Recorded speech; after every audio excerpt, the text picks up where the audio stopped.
मैं सीमा तोष्णीवाल। मेरा आज का विषय है रिसॉर्ट में शादियां, नई सामाजिक बीमारी। कौन जिम्मेदार? क्या निवारण संभव है? समाज प्रमुख चिल्ला चिल्ला कर थक गए। चिंतन करने वाले अभी भी चिंतन में लगे हैं। किस तरह समाज को राह दिखाई जाए? हम बात करेंगे शादी समारोह में होने वाली भारी भरकम व्यवस्थाओं और उसमें खर्च होने वाले अथाह धनराशि के दुरुपयोग की। सामाजिक भवन अब उपयोग में नहीं लाए जाते हैं। शादी समारोह हेतु यह सब बेकार हो चुके हैं। कुछ समय पहले तक शहर के अंदर मैरिज हॉल में शादियां होने की परंपरा चली, परंतु वह दौर भी अब समाप्ति की ओर है। अब शहर से दूर महंगे रिसॉर्ट में शादियां होने लगी है। शादी के 2 दिन पूर्व ही ये रिसॉर्ट बुक करा लिए जाते हैं और शादी वाला परिवार वहां शिफ्ट हो जाता है। आगंतुक और मेहमान सीधे वही आते हैं और वहीं से विदा हो जाते हैं।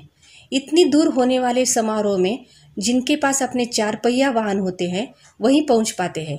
और सच मानिए, समारोह के मेजबान की दिली इच्छा भी यही होती है कि सिर्फ कार वाले मेहमान ही रिसेप्शन हॉल में आए, और वह निमंत्रण भी उसी श्रेणी के अनुसार देते हैं। 2-3 तरह की श्रेणियां आजकल रखी जाने लगी है। किसको सिर्फ लेडीज संगीत में बुलाना है, किसको सिर्फ रिसेप्शन में बुलाना है, किसको कॉकटेल पार्टी में बुलाना है, और किस वीआईपी परिवार को इन सभी कार्यक्रमों में बुलाना है। इस आमंत्रण में अपनेपन की भावना खत्म हो चुकी है। सिर्फ मतलब के व्यक्तियों को या परिवारों को आमंत्रित किया जाता है। लेडीज संगीत कहने को तो महिलाओं के लिए ही होता है, परंतु इसमें भी डिनर की व्यवस्था रिसेप्शन की तरह ही इतनी भारी भरकम होती है कि एक आम व्यक्ति अपने 2 बच्चों की शादी का रिसेप्शन कर ले। महिला संगीत में पूरे परिवार को नाच गाना सिखाने के लिए महंगे कोरियोग्राफर 10-15 दिन ट्रेनिंग देते हैं। मेहंदी लगाने के लिए आर्टिस्ट बुलाए जाने लगे हैं। हल्दी लगाने के लिए भी एक्सपर्ट बुलाए जाते हैं। ब्यूटी पार्लर को 2-3 दिन के लिए बुक करा दिया जाता है। प्रत्येक परिवार अलग अलग कमरे में ठहरते हैं। दूर दराज से आए बरसों बाद रिश्तेदारों से मिलने की उत्सुकता कहीं खत्म सी हो गई है, क्योंकि सब अमीर हो गए हैं, पैसे वाले हो गए हैं। मेल मिलाप और आपसी स्नेह खत्म हो चुका है। रस्म अदायगी पर मोबाइलों से बुलाए जाने पर कमरों से बाहर निकलते हैं। सब अपने को एक दूसरे से रईस समझते हैं, और यही अमीरियत का दंभ उनके व्यवहार से भी झलकता है। कहने को तो रिश्तेदार की शादी में आए हुए होते हैं, परंतु अहंकार उनको यहाँ भी नहीं छोड़ता। वे अपना अधिकांश समय करीबियों से मिलने के बजाय अपने कमरों में ही गुजार देते हैं। रिसेप्शन हॉल की पार्किंग और बाहर खड़ी गाड़ियों से अंदाजा लग जाता है कि अंदर व्यवस्था कितनी आलीशान होगी। मुख्य स्वागत द्वार पर नव दंपति के विवाह पूर्व आलिंगन वाली तस्वीरें हमारी विकृत हो चुकी संस्कृति पर सीधा तमाचा मारते हुए दिखती है। मखमल के कालीनों पर चलकर आगे बढ़ते हैं। सुगंधित धुएं के मदहोश करने वाले गुब्बारे स्पर्श करते हैं। ऐसा लगता है किसी 5 सितारा मधुशाला या नवाबी मुजरे में पहुंच रहे हो।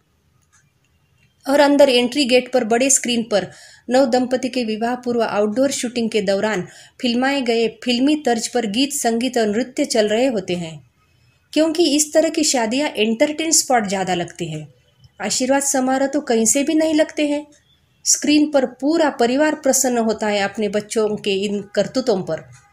पास में लगा मंच जहां नव दंपति लायु गल बगियां करते हुए मदमस्त दोस्तों और मित्रों के साथ अपने परिवार से मिले संस्कारों का प्रदर्शन करते हुए दिखते हैं।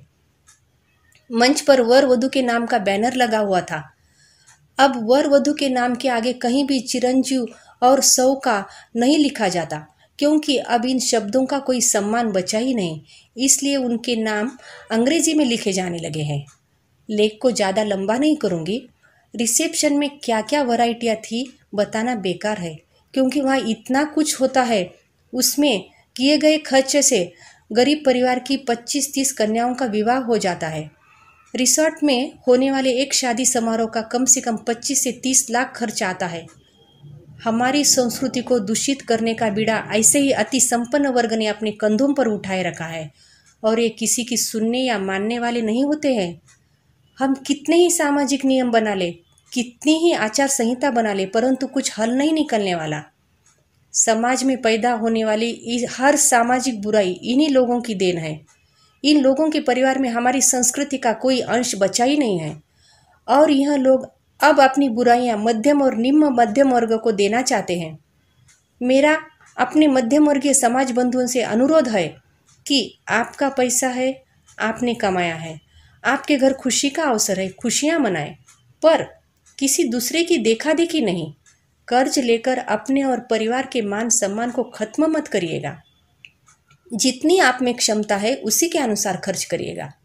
4-5 घंटे के रिसेप्शन में लोगों की जीवन भर की पूंजी लग जाती है, और आप कितना ही बेहतर करें, लोग जब तक रिसेप्शन हॉल में हैं तब तक आपकी तारीफ करेंगे और लिफाफा देकर आपके द्वारा की गई आवभगत की कीमत अदा करके निकल जाएंगे। मेरा युवा वर्ग से भी अनुरोध है कि अपने परिवार की हैसियत से ज़्यादा खर्चा करने के लिए अपने परिजनों को मजबूर न करें। लोगों की झूठी तारीफ से ज़्यादा आपके और अपने परिवार की इज्जत और सम्मान अधिक महत्वपूर्ण होता है। आपके इस महत्वपूर्ण दिन के लिए आपके माता पिता ने कितने समर्पण किए हैं, यह आपको खुद माता पिता बनने के उपरांत ही पता लगेगा। दिखावे की इस सामाजिक बीमारी को अभिजात्य वर्ग तक ही सीमित रहने दीजिए। अपना दाम्पत्य जीवन सर उठा के स्वाभिमान के साथ शुरू करिए और खुद को, अपने परिवार और समाज के लिए सार्थक बनाइए। धन्यवाद।